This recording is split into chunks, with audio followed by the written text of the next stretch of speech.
नमस्कार। कभी सोचा है कि विज्ञान की दुनिया में कुछ बातें जो बिल्कुल अलग थलग लगती हैं, वो असल में एक दूसरे से कैसे जुड़ी हो सकती हैं? आज हम कुछ ऐसे ही वैज्ञानिक तथ्यों को लेंगे और देखेंगे कि वो सब मिलकर एक ही कहानी कैसे सुनाते हैं। और यही सवाल आज के हमारे इस सफर का केंद्र है। ये एक ऐसा सवाल है जो हमें एक बड़ी ही दिलचस्प यात्रा पर ले जाएगा। तो चलिए इसका जवाब ढूंढने निकलते हैं। देखिए, इसका जवाब छिपा है स्केल यानी आकार के एक सफर में। हम शुरुआत करेंगे सबसे छोटे, सबसे बारीक कणों से और फिर धीरे धीरे बढ़ते हुए पहुंचेंगे उन बड़ी बड़ी ताकतों तक जो सब कुछ चला रही हैं। तभी समझ आएगा कि ये सब आपस में कैसे जुड़ा है। तो ठीक है, शुरू करें। हमारा ये सफर शुरू होता है पदार्थ की सबसे बुनियादी इकाई से, यानी परमाणु से। ये हमारी खोज का पहला पड़ाव है। परमाणु की जो समझ आज हमारे पास है वो रातों रात नहीं आई। ये तो एक ऐसी पहेली की तरह है जिसे सुलझाने में सदियां लग गईं। एक के बाद एक वैज्ञानिक आते गए और हर किसी की खोज अगले के लिए एक सीढ़ी बनती चली गई। जरा सोचिए, एक वक्त था जब वैज्ञानिकों को लगता था कि परमाणु किसी प्लम पुडिंग या कह लीजिए बूंदी के लड्डू जैसा होता है, मतलब एक ठोस गोला जिसमें इलेक्ट्रॉन फंसे हुए हैं। लेकिन फिर आए रदरफोर्ड और उनके एक कमाल के प्रयोग ने सब कुछ पलट कर रख दिया। उन्होंने साबित किया कि परमाणु तो असल में ज्यादातर खाली है और उसका लगभग सारा वजन एक बहुत ही छोटे से केंद्र यानी न्यूक्लियस में सिमटा हुआ है। ये वाकई में एक क्रांतिकारी सोच थी। तो ठीक है, अब हम एक परमाणु के अंदर की दुनिया को थोड़ा बहुत समझ चुके हैं। तो अब अगला कदम क्या है? चलिए अब ये देखते हैं कि ये परमाणु आपस में मिलकर हमारे आसपास की चीजें कैसे बनाते हैं। ये तत्व और यौगिक ये हर जगह हैं। कुछ जैसे ऑक्सीजन और सल्फर तो हमारे जीवन के लिए ही जरूरी हैं। दूसरे जैसे पिपेरिन जो काली मिर्च में होता है वो हमारे खाने को जायकेदार बनाता है।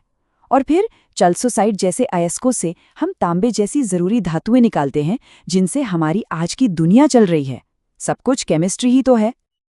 चलिए अब अपने सफर में एक और छलांग लगाते हैं। केमिस्ट्री की दुनिया से निकलकर अब हम घुसते हैं जीव विज्ञान की जटिल दुनिया में। यहाँ हम मिलेंगे कुछ कमाल के लोगों से और देखेंगे कुछ ऐसे अजूबे जो आंखों से दिखाई भी नहीं देते।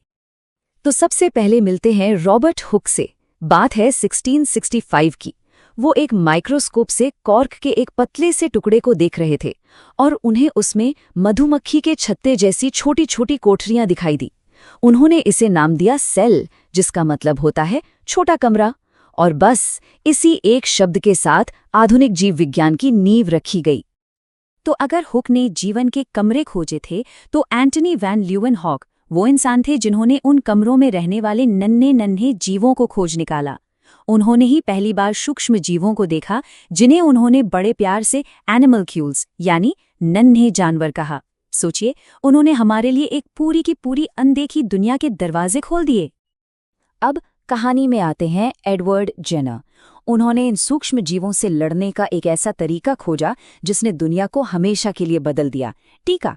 चेचक के खिलाफ उनका बनाया टीका दुनिया का पहला सफल टीका था। इस एक खोज ने इतिहास का रुख मोड़ दिया और अनगिनत जानें बचाईं। कहते हैं ना, कभी कभी सबसे बड़ी खोजें इत्तेफाक से हो जाती हैं। पेनिसिलिन की कहानी भी कुछ ऐसी ही है।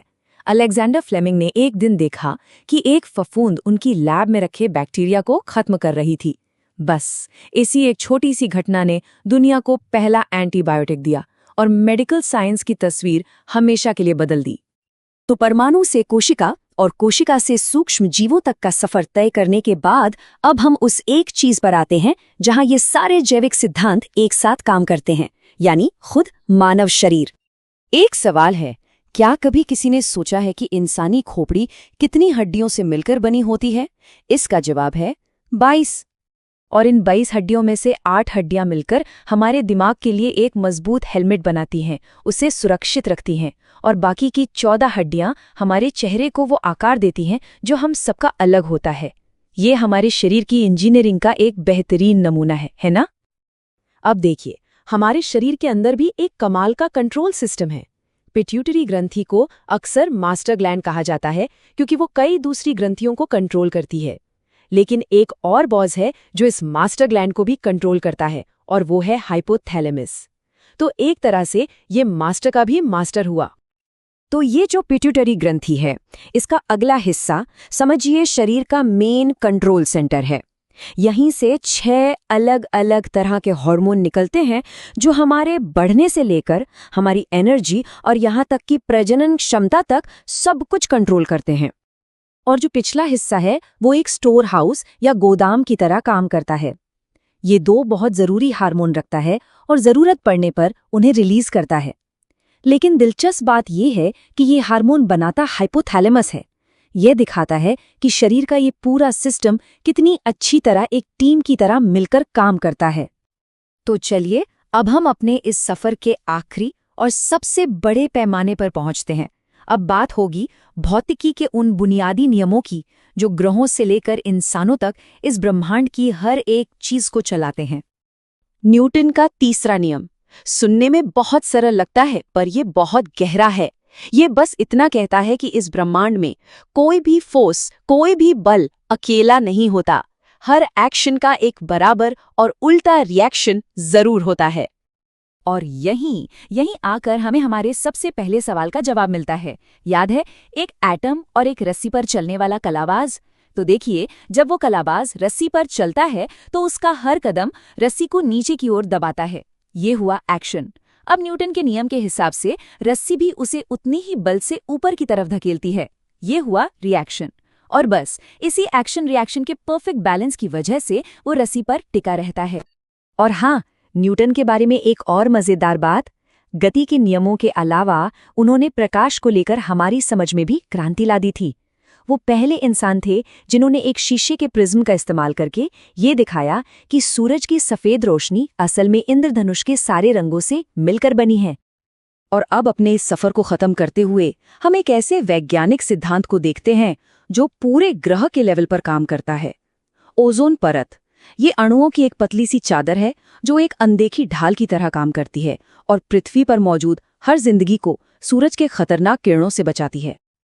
तो हमने देखा कि कैसे एक नन्हा सा परमाणु, एक कोशिका, एक इंसान और ये पूरा का पूरा ब्रह्मांड सब के सब कुछ बुनियादी नियमों और कनेक्शन से बंधे हुए हैं। ये सोचने पर मजबूर करता है ना, कि हमारी इस दुनिया में और न जाने कितने ऐसे छिपे हुए कनेक्शंस होंगे जो बस खोजे जाने का इंतजार कर रहे हैं।